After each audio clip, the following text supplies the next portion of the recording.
We've come so far and worked so hard, sometimes it's easy to forget to take some time out.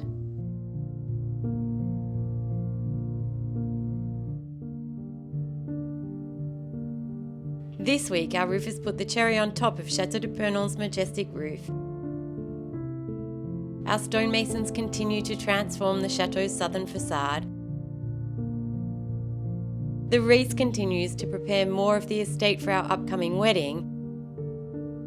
And we hit the road to learn more about the technology helping manage Purnon's huge lawns.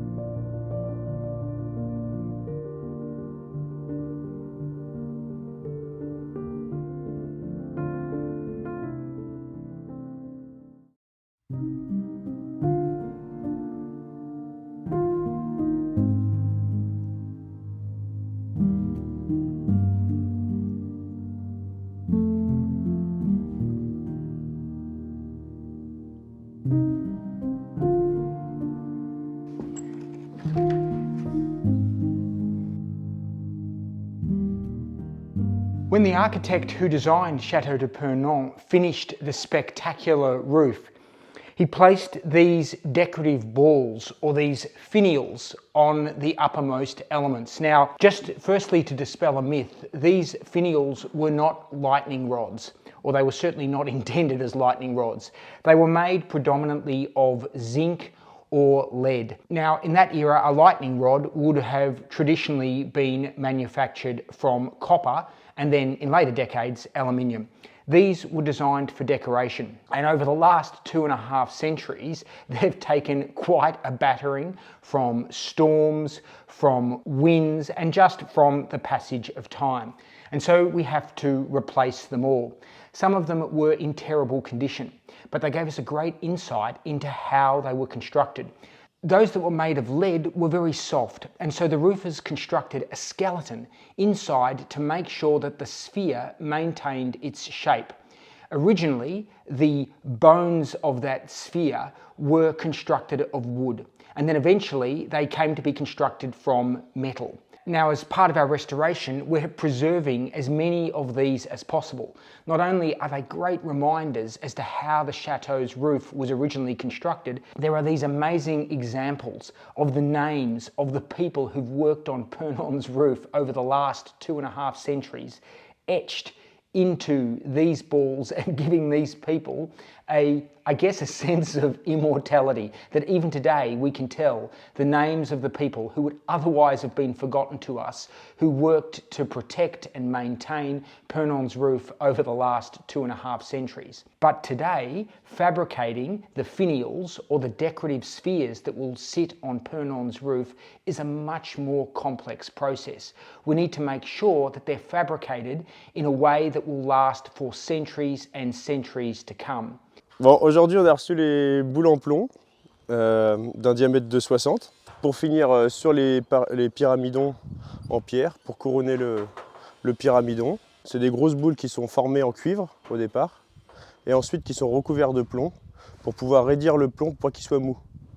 Et ensuite, c'est deux demi-sphères qui ont été soudées, qui ont été posées ensemble par-dessus le cuivre et qui ont été soudées tout le tour.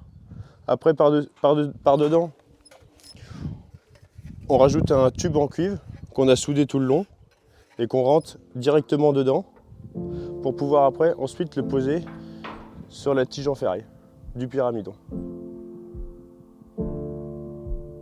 Là, aujourd'hui, on va faire la pose de la boule sur le pyramidon pour faire une présentation à l'architecte. On va lui envoyer une photo pour savoir si on le laisse tel quel ou on fait des modifications pour ajouter du plomb autour, savoir comment il veut la mettre. On va envoyer les photos et ensuite on verra.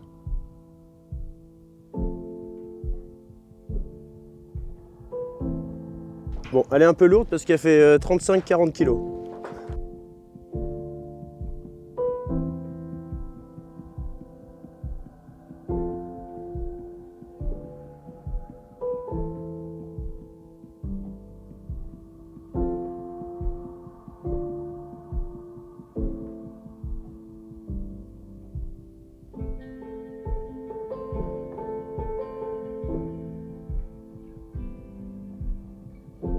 C'est bon, voilà.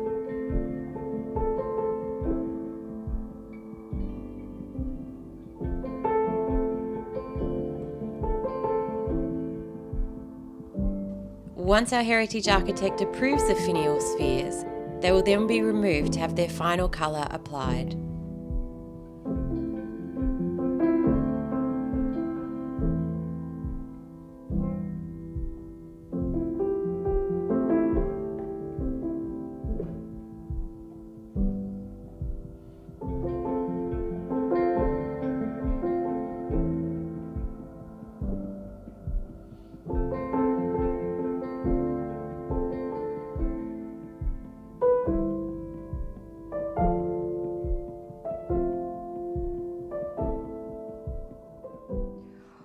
All these stones sitting on Purnon's bridge are destined for this facades. You can see that our stonemasons are making great progress in the restoration of this central section of the facades, but they have a huge job ahead of them, and all these stones need to be put in place before the restoration of the bridge can commence.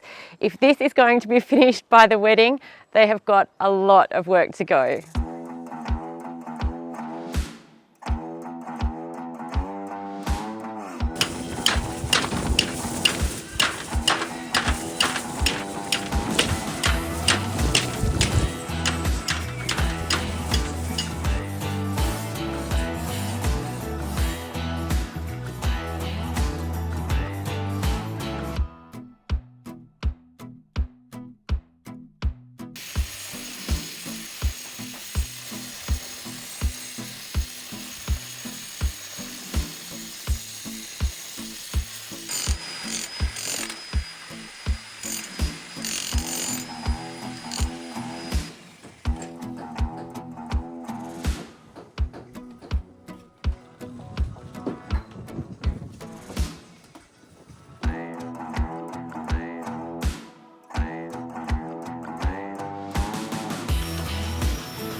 This week we left the chateau and headed to Schloss Arf in Germany to learn more about the incredible robot technology helping us maintain the chateau grounds.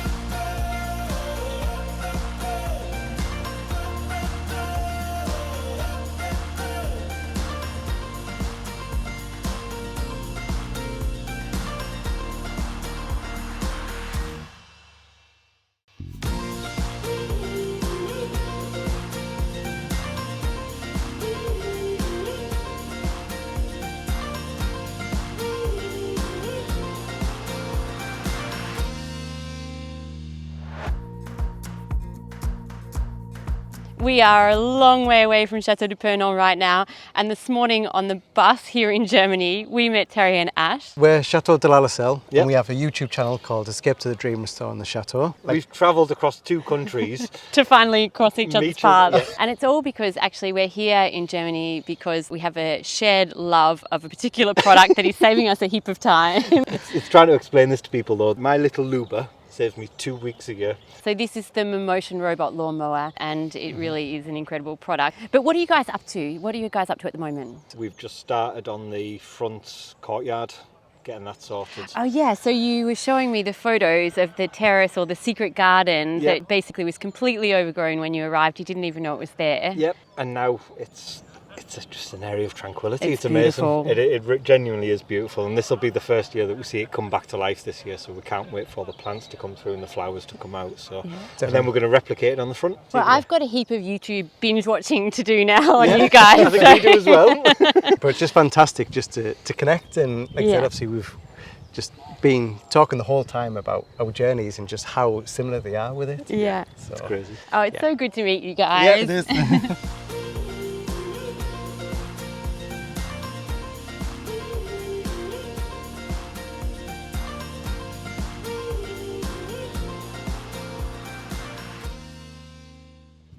If you have been following us for a while, you may remember that one of the first things that we did when we arrived here at the chateau was actually to start work on the pool. And the reason for that is the inside of the chateau is heritage protected, and we could not start any work until we had appointed our heritage architect. The pool had been long abandoned, so whilst we were searching for the heritage architect to accompany us on the restoration of the chateau, we set to work reviving the pool, giving us somewhere to retreat to during the chaos of the restoration. At that time, we didn't complete any work on repairing the paving around the pool. With large sections of the grout cracked and missing, and pavers loose and broken, this is a job we want to ensure is completed before the wedding.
But I think one thing that didn't come across in this week's video was how incredibly complex the construction of those 4 central finials actually was. Because first the architect had to come up with a plan to ensure that they were going to last for a long time, and then it had to be executed, and that was an incredibly long, complex process. And because we didn't visit the factory, we don't have any footage of it, but it was a process that took 6 months, so it's a huge victory and relief to have them here finally. Yeah, it is quite a milestone to see those spherical balls go in place. And for me, what I took away from it is it's a real reminder that we're getting near to the end of all these stage 1 works. All the works on the exterior of the chateau are really coming to their culmination now. And for us, that's terribly exciting, not just with the wedding coming up, but also because we now get to see a lot of the finishing work being done. And in the moat at the moment, they're moving hundreds of cubic metres of earth, and it's wonderful to see the moat clearing out and seeing it really the way it would have looked when it was originally constructed. I think our stonemasons said to us that this week they moved about 130 or 150 cubic metres of earth, which for our American friends is about 190 cubic yards. It's an enormous amount of earth.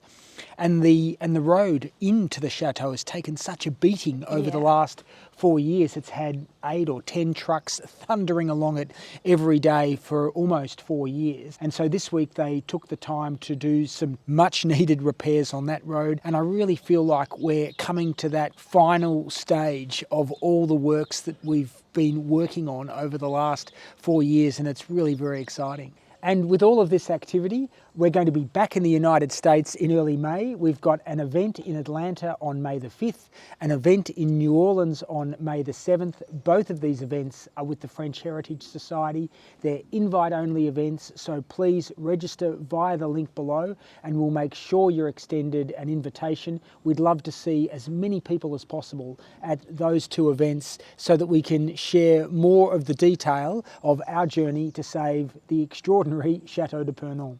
And this week, exclusively for our Patreon and YouTube members, Tim takes a look at the work that has been completed in the moat so far, and then also a look at future works that are going to be completed there.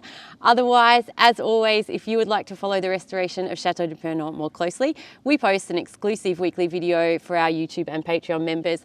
We post frequent updates on Instagram. Otherwise, just hit the subscribe button, turn on your notifications, and we'll keep you updated here.